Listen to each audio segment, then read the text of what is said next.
the grandson of Queen Mary's personal bodyguard, recently left a comment beneath a documentary about her life. His grandfather, by this account, was a man who rarely swore, who maintained the discretion expected of royal service until his dying day. But when it came to the woman he had protected for years, he had specific words his grandson remembered vividly. Sour, spoiled, rude, ill-mannered toward the people who served her. That single comment generated more engagement than any other beneath the video. Thousands of replies, fierce arguments between defenders of the late Queen Consort and those who recognized in this anonymous testimony something they had heard whispered elsewhere. Now, anonymous family memory is not verified history. We cannot name this bodyguard, cannot point to his service records, cannot confirm the conversation ever occurred. But here's the thing. This testimony belongs to a category of evidence that historians increasingly recognize as significant. The below-stairs perspective. Stories passed through generations by servants who never published memoirs, but carried their observations forward nonetheless. And the question his alleged words raise? That deserves serious investigation. Because Princess Victoria Mary of Teck, who became Queen Mary on the 6th of May 1910, has been called the greatest Queen Consort in British history. She steadied the monarchy through 2 world wars. She navigated the abdication crisis of 1936 with her dignity intact. She assembled one of the most magnificent jewelry collections ever held in private hands. Her ramrod-straight posture and elaborate toques became symbols of an entire era. So which was she? The devoted public servant whose iron will helped save the monarchy? Or the woman who treated those beneath her with a coldness bordering on cruelty? This isn't a hit piece, and it isn't hagiography either. Consider it a trial. The prosecution will present its evidence, the defense will present its counterweight, and you're the jury. Let's start with the woman before the crown. Princess Victoria Mary Augusta Louise Olga Pauline Claudine Agnes entered the world on the 26th of May 1867 at Kensington Palace. Her mother, Princess Mary Adelaide of Cambridge, was a granddaughter of King George III, first cousin to Queen Victoria, close enough to the throne to be a plausible bride for a prince, but far enough to experience that peculiar anxiety of being royal without being truly royal. The family called her May. Her father, Francis, Duke of Teck, held a title more impressive than his income. The Tecks were morganatic royalty, a term that sounds grand until you understand what it meant. Francis's parents had married across class lines, which stripped their descendants of full royal status and, crucially, of the financial support that came with it. They had the name, they had the connections, they had expectations to maintain. What they didn't have was money. This financial precarity shaped everything that followed. The Tecks lived perpetually beyond their means. Princess Mary Adelaide, May's mother, was legendary for her extravagance. She ordered gowns she couldn't pay for. She furnished rooms with objects purchased on credit. She entertained lavishly while creditors gathered like storm clouds. The reckoning came in 1883. May was 16 years old. The debts had grown so catastrophic that the family faced public humiliation. Tradesmen were threatening legal action. Gossip columnists were circling. The solution? Flight. The Tecks packed their belongings, or at least the belongings they could claim without argument, and fled to Florence. Picture that for a moment. A princess, running from debt collectors to the continent, hiding among the expatriate communities of Italy while English merchants demanded payment for silks and furnishings the family couldn't afford. The shame of it. The humiliation of sitting in rented Italian rooms knowing that back in London, your creditors were telling anyone who would listen about the deadbeat royals who'd skipped their bills. The Tecks remained in Florence for 2 years. 2 years of genteel poverty disguised as voluntary exile. 2 years of making excuses, maintaining appearances, pretending that the Villa I Cedri was a fashionable retreat rather than a hiding place. Young May absorbed lessons during those Florentine years that would echo through her entire life. Lessons about the fragility of status, the importance of accumulation, the way beautiful objects could serve as bulwarks against uncertainty. She learned that appearances must be maintained at any cost, that dignity was currency more valuable than pounds sterling, and that one accumulated beautiful things not merely for pleasure, but for security. These lessons would later manifest in collecting habits that made her both legendary and whispered about in equal measure. We'll return to that.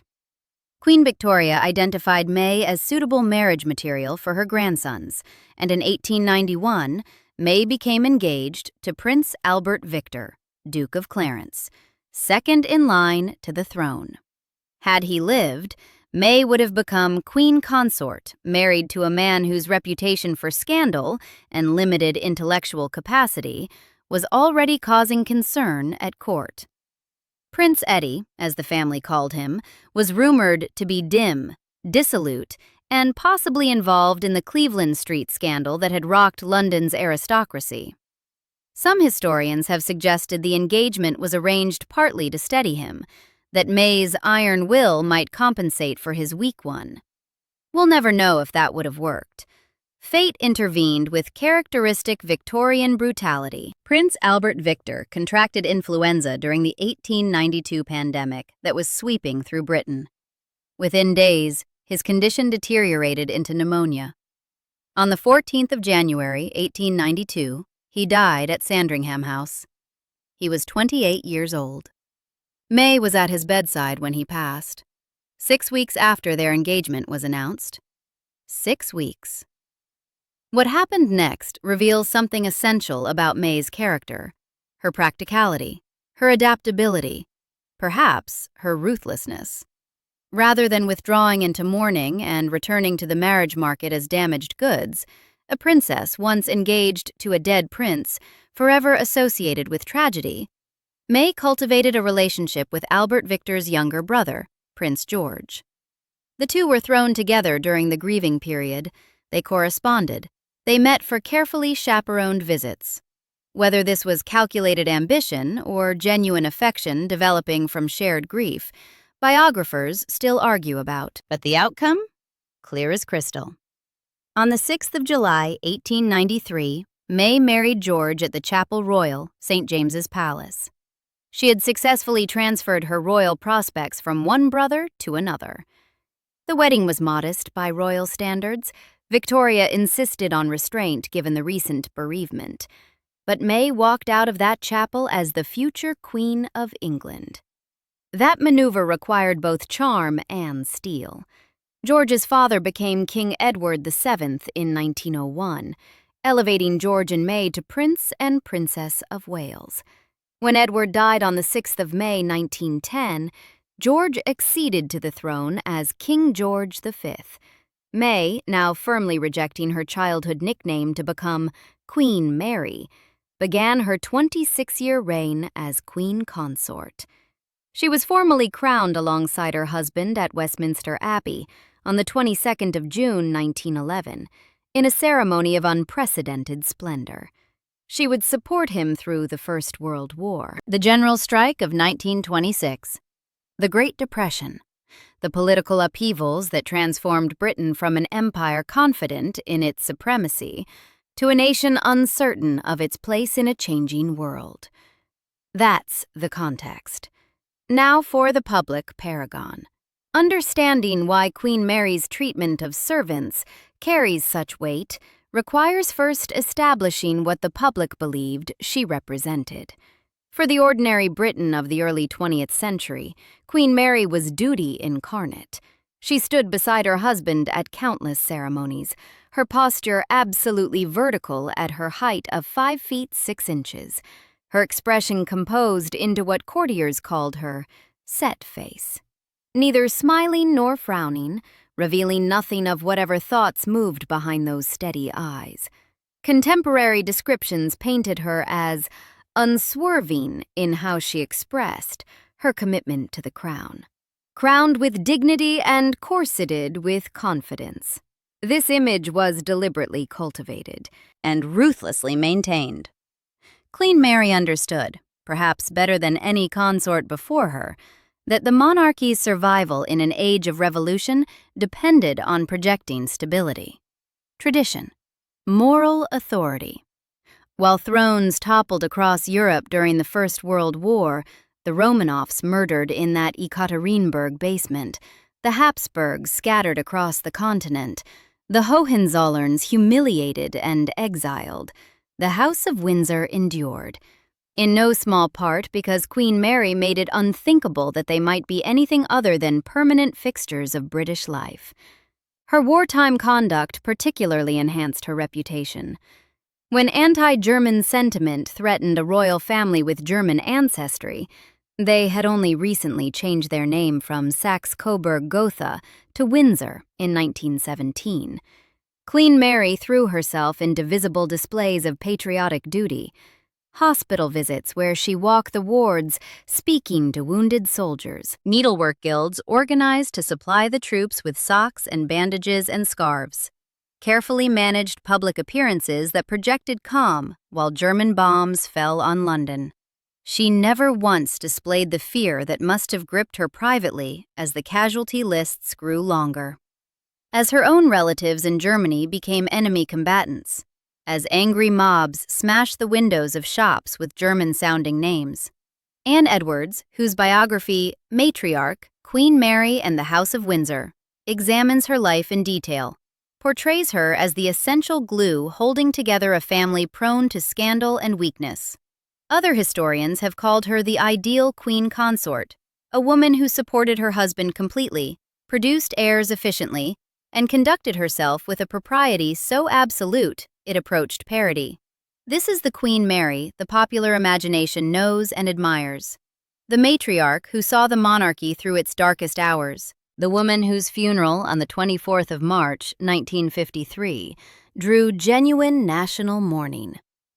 But there was another Queen Mary, one known only to those who served her behind closed doors, and, painfully, to her own children. Now we come to the prosecution's evidence, and we'll start with the most damning testimony of all, not from servants, but from her own family. Queen Mary bore 6 children between 1894 and 1905, Edward, Albert, Mary, Henry, George, and John. The future Edward VIII, who would abdicate for love. The future George VI, who would stammer his way through a world war. A princess who would marry into the British aristocracy. 2 dukes who would serve the crown in their various capacities. And John. Prince John. The lost prince. Born on the 12th of July, 1905, John seemed healthy enough in his earliest years, but by the age of 4, he had begun experiencing epileptic seizures. The fits grew worse as he aged, more frequent, more severe, more difficult to conceal. By the standards of the era, epilepsy was considered shameful, a mark of defective breeding, a condition that royal families desperately wished to hide from public view. What Queen Mary did next has haunted her reputation among those who know the full story. She sent him away. From the age of 11, Prince John lived separately from his family at Wood Farm on the Sandringham estate, not in the main house with his parents and siblings, not attended by the royal physicians who might have provided the best possible care. He was housed in a cottage, raised by his nanny, Charlotte Bill, who became effectively his only parent.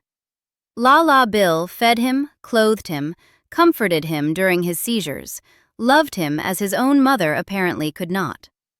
Queen Mary visited occasionally, briefly. The stays were short, the interactions formal. John appeared in no family photographs after his exile. He attended no public events. He was not mentioned in court circulars.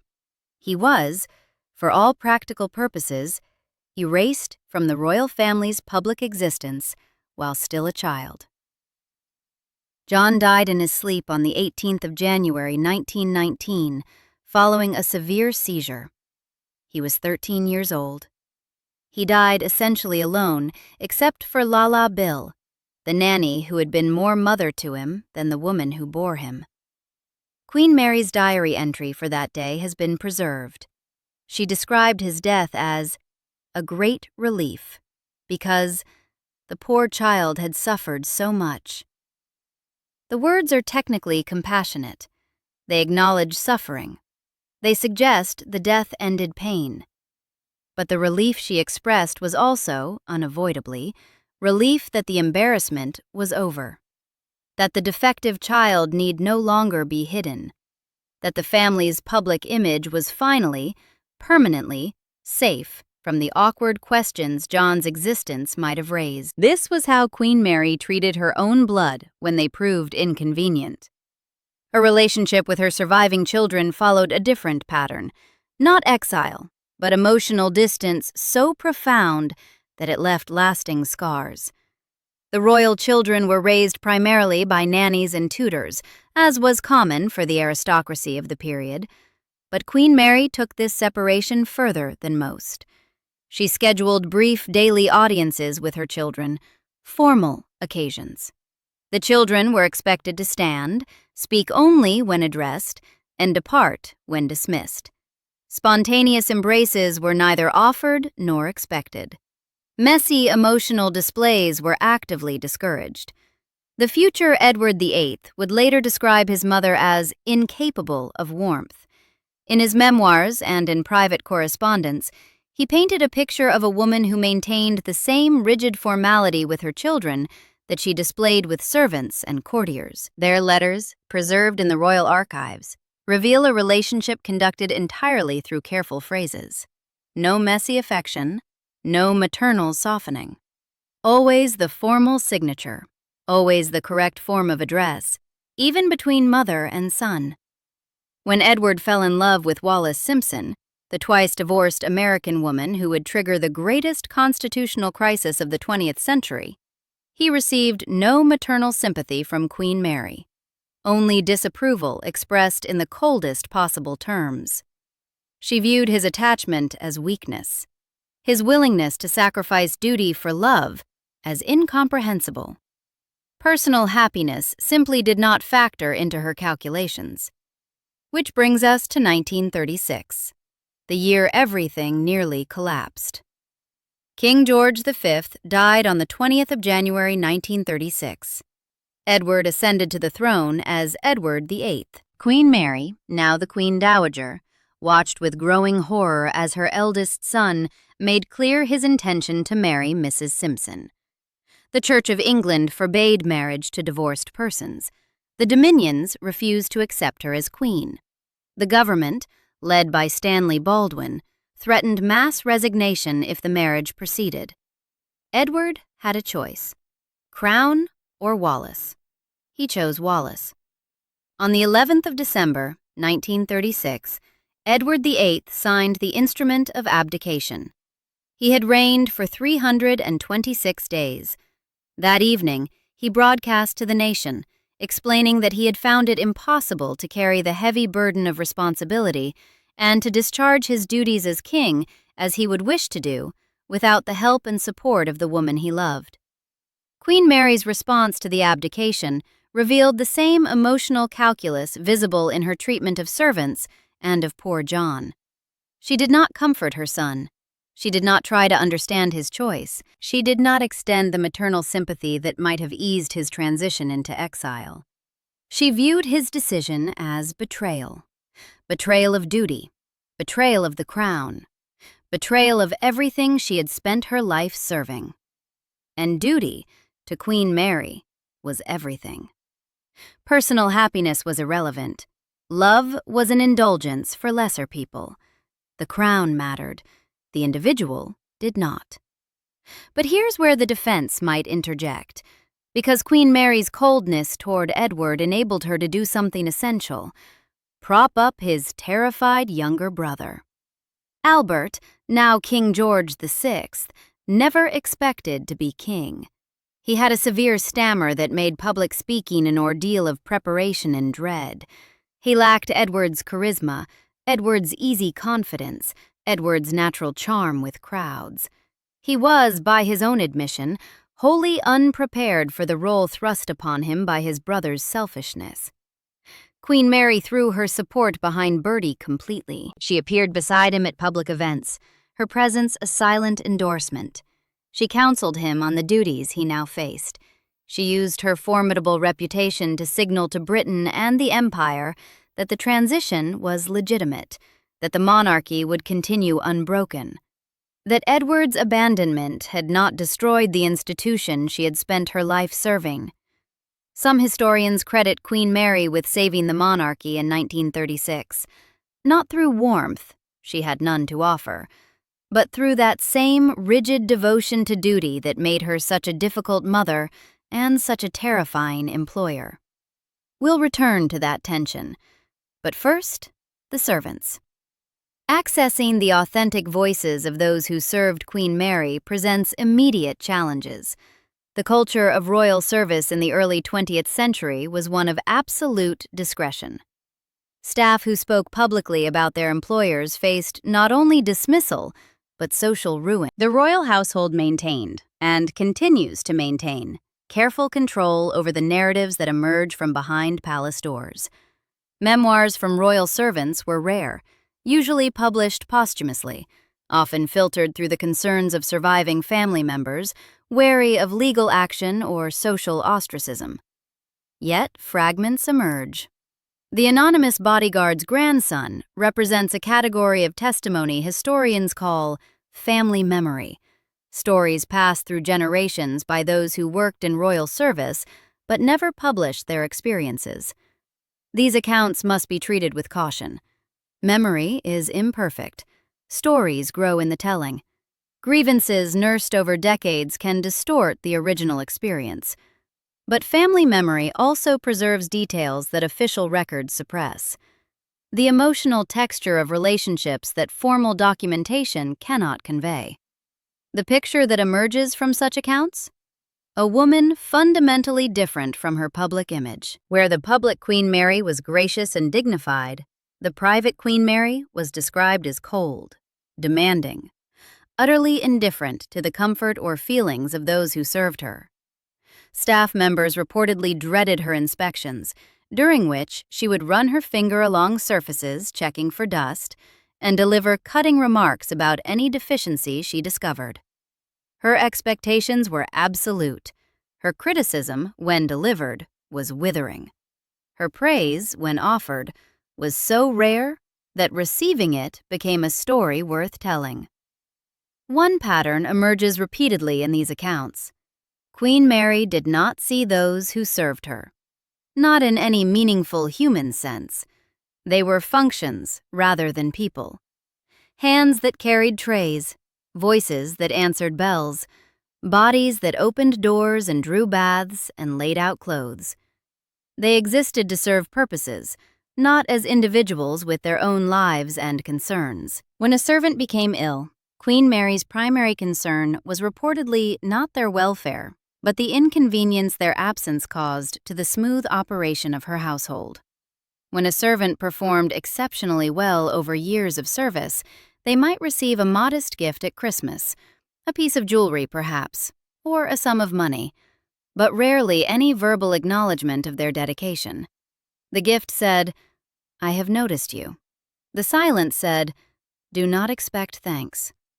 This emotional blindness extended to small cruelties that servants found particularly galling.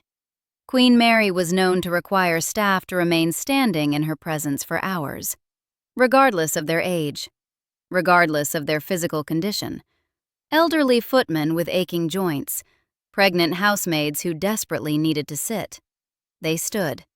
She sat comfortably reviewing documents or receiving visitors. The hierarchy was absolute, and comfort flowed in only one direction. She maintained rigid protocols about when and how servants could speak. Direct address was forbidden unless she initiated conversation. Even urgent information had to be conveyed through proper channels, which meant delays that sometimes caused real problems. Any violation of these protocols, even well-intentioned ones, was met with icy displeasure rather than understanding. The look, the silence, the subtle withdrawal of whatever minimal warmth she had previously extended. The descriptions of her as sour and ill-mannered align with other accounts suggesting Queen Mary simply did not believe manners were owed to those of inferior social position. Courtesy was for equals. Servants were not equals. Therefore, servants deserved efficiency, not kindness. James Pope Hennessy worked on the authorized biography of Queen Mary, with access to family papers and interviews with those who knew her. He spent years gathering material, speaking to courtiers, reading private correspondence. He accumulated notebooks full of observations that the published biography could not include. These notes, portions of which were later published and discussed by scholars, reveal a more complex and troubling portrait than the official version. Pope Hennessy recorded comments from courtiers describing Queen Mary's freezing effect on any room she entered. The temperature seemed to drop when she appeared. Conversation died. People became conscious of their posture, their expressions, their every small gesture. Her apparent inability to engage in spontaneous conversation meant that every interaction felt like a performance being judged by someone who would find you wanting. Her habit of making subordinates feel insignificant operated through subtle condescension rather than outright rudeness. A raised eyebrow, a momentary silence that lasted just slightly too long, a comment that seemed neutral but carried an undertone of criticism detectable only to its target. She didn't shout or rage. She didn't need to. Her displeasure expressed itself through coldness, and that coldness was devastating to those who experienced it. The authorized biographer's private assessment suggests Queen Mary possessed what modern observers might recognize as a profound lack of emotional intelligence, an inability, or unwillingness, to recognize that other human beings had inner lives as real and complex as her own. Their feelings simply did not register as data worth considering. Whether this constituted cruelty, or merely the logical extension of an upbringing that emphasized rank above human connection, remains a matter of interpretation. But for those who experienced it daily, the maids who dressed her every morning, the footmen who served her meals in silence, the ladies-in-waiting who attended her endless rounds of duties, the effect was the same. Working for Queen Mary was exhausting, demoralizing, largely thankless. There's more evidence for the prosecution. Her collecting behavior. The pattern was consistent enough to become legendary among the aristocracy. When Queen Mary visited Lady Juliet Duff, she admired a fan belonging to her hostess with such insistent enthusiasm that Lady Juliet felt compelled to make a gift of it. The fan had been a treasured possession, an heirloom. But the alternative, denying a queen what she so clearly wanted, was socially unthinkable. Picture the room falling silent, Lady Juliet processing what was happening, the other guests carefully examining their shoes or the ceiling, everyone understanding the transaction taking place, yet none daring to name it. The fan changed hands, the conversation resumed. Nothing was said directly, nothing needed to be. This wasn't an isolated incident. Word of Queen Mary's interest in fine objects spread through drawing rooms across the country. Hostesses developed strategies. Some, forewarned of an impending royal visit, removed their most valued possessions beforehand, hiding them in bedrooms, locking them in cabinets where the royal eye could not fall upon them. Better to display second-rate pieces than to lose irreplaceable heirlooms to the Queen's admiration. Others resigned themselves to offering up whatever tribute the Queen's gaze selected, the cost of royal attention. When Queen Mary visited a private home, an honor hosts could hardly refuse, She would examine their possessions with unconcealed interest, wandering through rooms, pausing before display cases, running her fingers over surfaces. If a particular item caught her eye, she would express admiration in terms that left the owner with a clear choice: gift the item to the queen, or endure her obvious displeasure and the social consequences that might follow. Few chose the latter option. The Vanity Fair examination of her collecting practices notes that there's scarcely a piece of furniture in a royal residence that doesn't have a label written by Queen Mary, documenting her systematic approach to acquisition. She cataloged everything, recorded provenances, tracked the history of every piece that passed through her hands. This was not random hoarding. This was deliberate, scholarly accumulation, and that expertise made her behavior more troubling rather than less. Queen Mary knew exactly what she was asking for when she admired an item in someone's home. She understood its value, its rarity, its significance to the family who owned it. Her admirations were not the innocent enthusiasm of a magpie attracted to shiny objects. They were calculated expressions of desire from someone who knew her position made refusal nearly impossible. Was this kleptomania, as some have suggested? The term implies psychological compulsion beyond conscious control, a diagnosis that would absolve her of moral responsibility. But the evidence suggests something more calculated. Queen Mary did not steal. She manipulated social situations to achieve transfers of property that appeared voluntary, even when they were anything but. This is not someone who cannot control their impulses. This is someone who recognized that their position granted her power, and chose to exercise that power for personal acquisition. The collecting behavior matters for this investigation because it reveals the same pattern visible in her treatment of servants.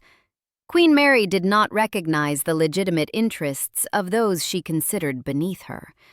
Just as servants' comfort and dignity were irrelevant to her calculations, so too were the sentimental attachments ordinary families formed to heirloom pieces. If she wanted something, her position entitled her to it. The feelings of others simply did not register as meaningful considerations. That's the prosecution's case. Now for the defense. Because the evidence is not all one-sided. If Queen Mary was a difficult employer and an aggressive collector, she was also the architect of one of the most magnificent jewelry collections in royal history. A legacy that continues to grace the current royal family, that represents, in some sense, her most enduring gift to the crown she served. Most discussions of Queen Mary focus on her art collecting, on the furniture she accumulated, on the decorative objects that now fill royal residences. But her jewelry collection, arguably her most significant achievement as a collector, often goes unmentioned. Yet this collection tells a different story, a story of preservation, strategic thinking, and genuine service to the institution she loved. The jewelry Queen Mary accumulated, reorganized, and preserved constitutes not merely beautiful objects, but a strategic national asset. Unlike the furniture and decorative art she gathered, her jewelry has remained in active royal use for over a century, appearing on the bodies of queens and princesses at coronations, state banquets, and diplomatic occasions where Britain's image matters intensely. When the late Queen Elizabeth II appeared at a state dinner wearing one of Queen Mary's tiaras, she wasn't merely adorning herself. She was projecting continuity, stability, majesty across a century of tumultuous change. Consider the Cambridge emeralds. These magnificent stones, deep green, flawless, historically significant, had belonged to Queen Mary's grandmother, Princess Augusta of Hesse. They passed through the family in various settings, sometimes neglected, sometimes at risk of being sold during financial difficulties. It was Queen Mary who ensured their preservation, who commissioned new pieces incorporating the emeralds, who documented their provenance so thoroughly that their history could never be lost. The Cambridge emeralds now form part of a necklace and earring set that has been worn by every queen consort since Mary herself. They appeared at Elizabeth II's coronation.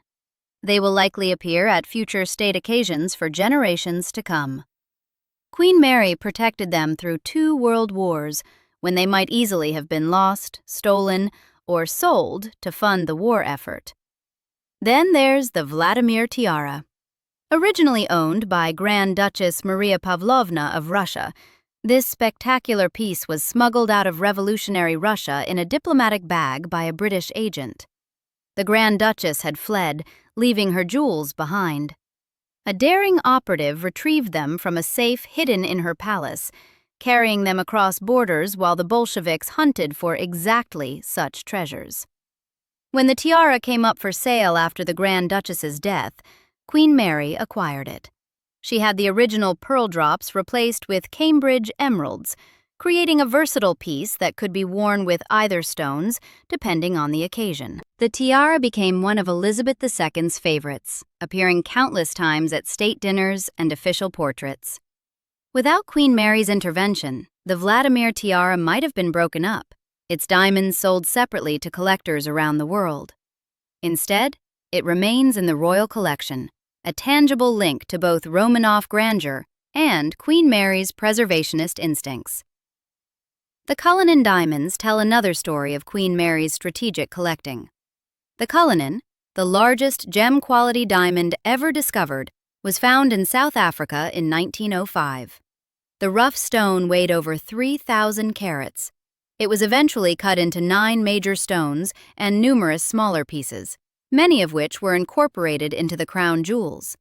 But several of the smaller stones, known as the Cullinan chips, remained in the royal family's private collection. Queen Mary had these chips set into various pieces of jewelry, ensuring they remained visible and in use, rather than sitting forgotten in a vault.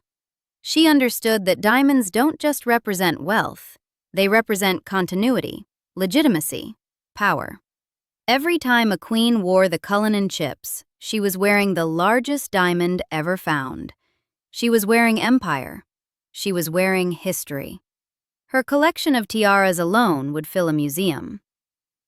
The Girls of Great Britain and Ireland tiara, which Elizabeth II wore so frequently it became known as Granny's tiara. The Delhi Durbar tiara, created for the 1911 ceremonies in India. The Fringe tiara, worn by both Elizabeth II and Princess Anne at their weddings. Each piece meticulously catalogued, its history recorded, its proper occasions documented. Queen Mary didn't collect jewelry the way a socialite accumulates status symbols. She built an archive, a treasury, a visual vocabulary that future monarchs could deploy to communicate authority without speaking a word. Apollo magazine's assessment notes that Queen Mary held joint sway over the entirety of the royal collection, then, as now, one of the largest surviving private collections in the world. Her contributions to this collection were genuine and significant. She spent decades reuniting dispersed royal possessions, tracking down items that had been sold or lost over generations, ensuring their return to appropriate royal settings. This work required expertise, dedication, a genuine love of beautiful objects and historical preservation that went beyond mere acquisition for its own sake. Yes, some of her methods were questionable, but consider the result. The British royal family today possesses one of the world's great jewelry collections, a collection that generates tourism, projects soft power, and connects the present monarchy to centuries of history. Queen Mary built that, preserved it, passed it forward. Can we separate the methods from the achievement? The defense might also raise the question of context. Was Queen Mary's treatment of servants typical of her class and era? In Edwardian and early 20th century Britain, the aristocracy maintained strict hierarchies. Servants were expected to be invisible, silent, efficient. They rose before dawn and worked until their employers no longer needed them. They used back staircases so their presence wouldn't disturb the family. They spoke only when spoken to, and sometimes not even then. Emotional warmth across class boundaries wasn't merely rare, It was considered inappropriate, unseemly, a breach of the natural order. An aristocrat who became too familiar with servants risked criticism from their peers. Boundaries existed for reasons the upper classes considered self-evident. Perhaps Queen Mary was no worse than any other upper-class employer of her generation. Perhaps what shocks us now was simply unremarkable then. Perhaps we're judging a Victorian woman by 21st century workplace standards, by expectations of emotional intelligence that her era didn't even have vocabulary to describe. But the prosecution would counter, the bodyguard's grandson's testimony, if accurate, suggests his grandfather found her behavior remarkable enough to comment upon decades later. Not every employer inspired such specific criticism. Something about Queen Mary stood out, even to someone accustomed to the hierarchies of his era. Other servants worked for other royals without carrying such grievances forward. Other employers maintained strict boundaries without being remembered as sour, spoiled, rude, and ill-mannered. The question this investigation asks cannot be easily answered. Can someone be a difficult boss, even a cruel one to those who served her, and still be remembered as a great queen? Can someone who exiled her sick child, froze out her servants, and manipulated aristocrats into surrendering their possessions also be credited with stabilizing the monarchy through its most dangerous century? Can the woman who built that magnificent jewelry collection be the same woman who couldn't extend basic courtesy to the maids who dressed her? Queen Mary died at Marlborough House on the 24th of March, 1953. She was 85 years old. She had served the crown for over 6 decades, through transformations that would have been unimaginable to the young princess who fled to Florence to escape her family's creditors. The nation mourned her as a symbol of duty and dignity. Her jewelry passed to the new Queen Elizabeth II, who would wear it for the next 70 years. Her methods of collection became polite dinner party gossip, then historical footnotes, then largely forgotten by all but the most devoted royal watchers. But the servants who had known her held their tongues while she lived. Some continued holding them after. Others spoke only within their families, in words that would surface decades later as whispered fragments of a different truth. Anonymous comments beneath videos. Stories passed from grandparents to grandchildren. Memories that the official record never captured. Sour. Spoiled, rude, ill-mannered, greatest Queen Consort in British history. The woman who saved the monarchy from abdication. The woman who sent away her dying son. The collector who preserved a nation's treasures. The collector who took what she wanted from those who couldn't refuse. Which was she? The evidence is before you. The prosecution has made its case. The defense has presented its counterweight. You're the jury. What's your verdict? Subscribe for more stories like this.